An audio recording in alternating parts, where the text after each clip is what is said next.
Hello मेरे प्यारे बच्चों, स्वागत है आप सभी का एमके सर इंस्पिरेशन के एक और बेहतर वीडियो में। सो माय डियर स्टूडेंट, आज के इस वीडियो में हम इंग्लिश प्रोज के 5वें चैप्टर इंडिगो के मोस्ट इंपॉर्टेंट क्वेश्चन आंसर को देखने वाले हैं। यह चैप्टर है बच्चों इंडिगो यानी नील की खेती को लेकर के है, जिसमें महात्मा गांधी जी के रोल के बारे में बहुत ही बढ़िया तरीके से बताया गया है कि किस तरह से बिहार के चंपारण में नील की खेती को लेकर के वहां के जो मतलब वो जमींदार होते हैं वो गरीब किसानों पर कैसे अत्याचार करते हैं, कैसे उनसे बहुत ज्यादा मतलब लगान के रूप में उनसे रकम, मोटी रकम ली जाती है। इन सारी चीजों के बारे में बताया गया है और किस तरह महात्मा गांधी जी उनको छुटकारा दिलाते हैं, यानी हाई जो टैक्स होता है उनसे कैसे छुटकारा दिलाते हैं, क्या क्या करते हैं, उन सब के बारे में बहुत ही बढ़िया तरीके से बताया गया है। तो चलिए देख लेते हैं इस चैप्टर के सारे मोस्ट इंपॉर्टेंट क्वेश्चन। पहला क्वेश्चन है बच्चों कि why was Gandhi ji not permitted to draw water from the well at Rajendra Prasad house in Patna. ठीक, मोस्ट इंपॉर्टेंट हमने पहले ही लिख दिया है बच्चों। क्वेश्चन कह रहा कि why was Gandhi ji not permitted, कि गांधी जी को परमिशन क्यों नहीं मिली, यानी अनुमति क्यों नहीं मिली टू ड्रा वाटर, पानी खींचने के लिए, फ्रॉम द वेल, कुएं से, एट राजेंद्र प्रसाद के हाउस, घर में, इन पटना, पटना में, यानी पटना में राजेंद्र प्रसाद जी के घर पर महात्मा गांधी को पानी खींचने मतलब कुएं से पानी निकालने की अनुमति क्यों नहीं मिली।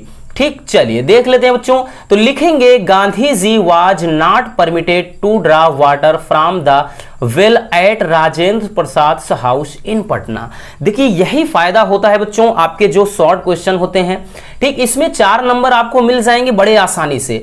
एक तो आपको पूरा का पूरा क्वेश्चन ही छाप देना है आंसर में, बशर्ते ये इंट्रोगेटिव में है, आपको सिंपल बनाना है, यानी गांधी जी, उसके बाद यहां पर वाज लगा के पूरा उतार दीजिए। Gandhi ji was not, Y वगैरह से निकाल दीजिए क्योंकि ये इंट्रोगेटिव में है। हम इसको सिंपल में यानी अफर्मेटिव में बदलेंगे रसगुल्लो।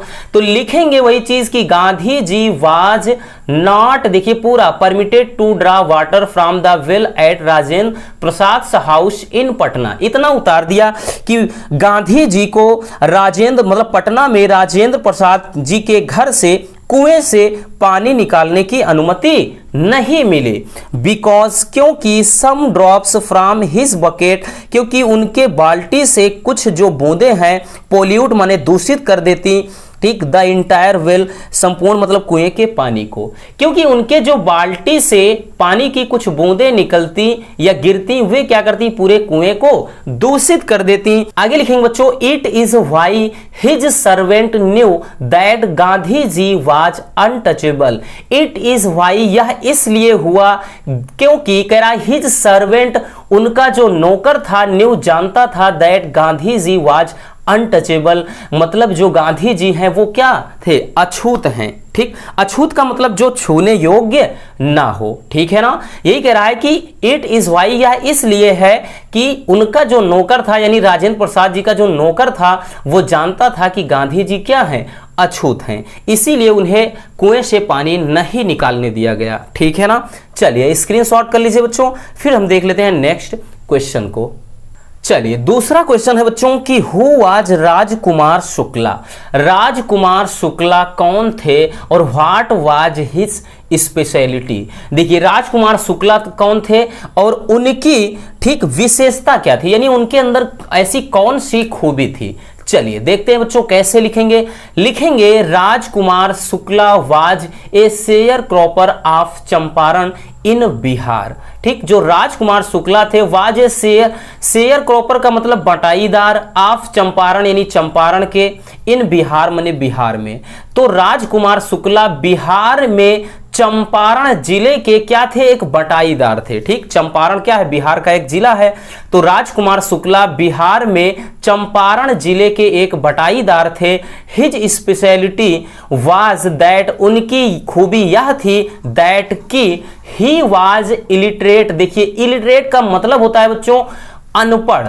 ठीक है ना, जो जिनको भाई निरक्षर बोला जाता है, साक्षर नहीं। ठीक, कि इन मतलब उनकी खूबी यह थी या उनकी विशेषता यह थी कि ही वाज इलिटरेट, कि वह अनपढ़ थे, बट रिसोल्यूट फॉर हिज डिसीजन, लेकिन फिर भी क्या अपने, ठीक, अपने डिसीजन के प्रति वो हमेशा क्या थे, दृढ़ रहते थे। ठीक, उनकी खूबी यही थी कि वो अपने डिसीजन का मतलब फैसला होता है, तो अपने फैसले के प्रति वो क्या रहते थे, दृढ़ रहते थे। यही उनकी खूबी थी कि भाई जिस फैसले को मतलब जिस चीज को वो ठान लेते थे उसी पर वो अडिग रहते थे। ठीक, बात समझ में आई बच्चों? चलिए स्क्रीनशॉट कर लीजिए, फिर हम देखते हैं नेक्स्ट क्वेश्चन को।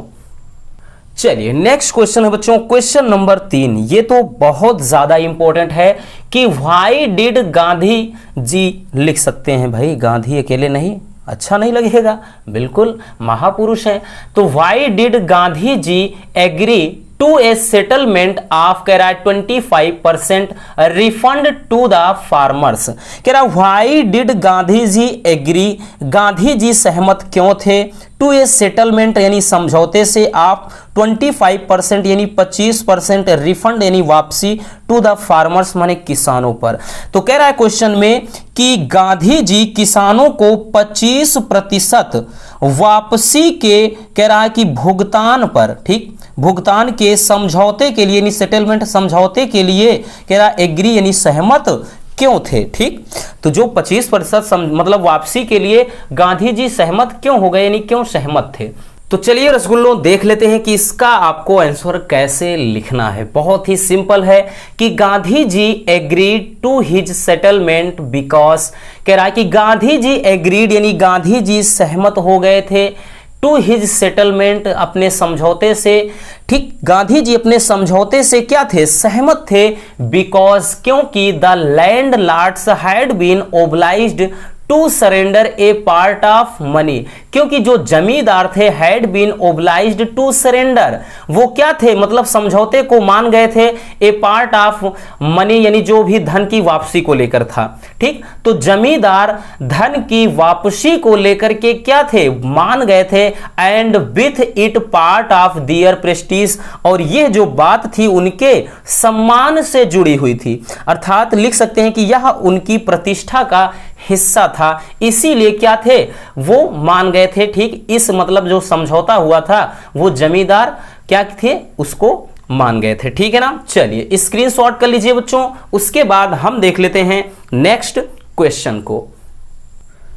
अगला क्वेश्चन है बच्चों कि why did Gandhi ji chide the lawyers, कि गांधी जी ने वकीलों को क्यों फटकारा या क्यों डांटा। ठीक है ना, गांधी जी ने वकीलों को क्यों डांटा। अब लिखेंगे इसका आंसर कैसे कि when Gandhi ji came to know, कि जब गांधी जी को पता चला अबाउट द हेफ्टी अमाउंट यानी भारी भरकम रकम के बारे में, ऑफ लायर्स माने वकीलों को, वकीलों के, फॉर टेकिंग माने लिए जाने पर, द पीजेंट केस माने किसानों के मामले में।